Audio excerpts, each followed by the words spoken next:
Clark.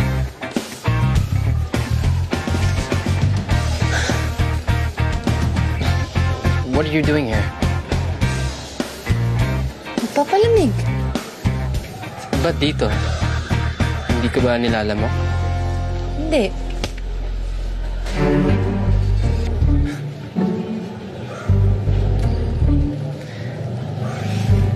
You were waiting for me. Hindi, no. Nagpapalamig nga, di ba? Okay. Good night. Gusto naman yung date ko ni Angela. Oh, the date? It was amazing. We had a lot of fun. Actually, you know what? Something incredible happened tonight. Ano? Bukas na lang. Pagod na ako. Good night. Ano nga? Sabihin mo na. Wifey, bukas na nga. Antok na ako, oh. Good night. Clark! Aha!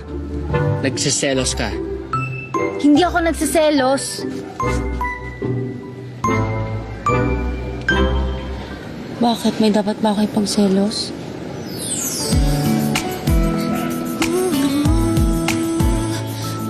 What do you think?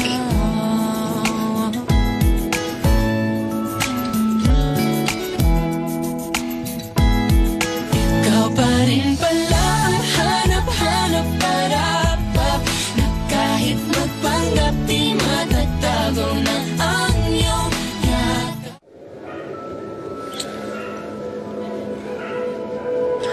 Maya, alam mo naman na ikaw lang ang mahal ko.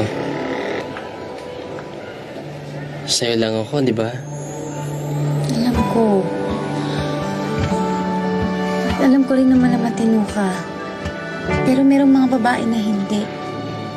Lalo na kung type ka.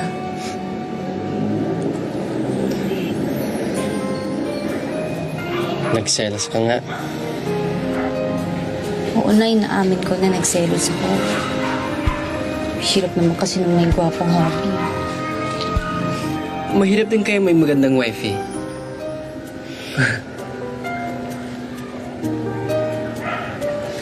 Hobby, sorry dun sa kanina, ha? Hindi na yun mauulit, promise. I'm sorry din. Napigan lang talaga kasi ako. Minsan, pakiramdam ko, mas priority mo si Simon kasi sa akin. Eh, kaya lang naman ako hindi makahindi kay Simon kasi trabaho yun eh.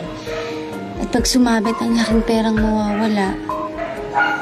Tayo ako mapagalitan.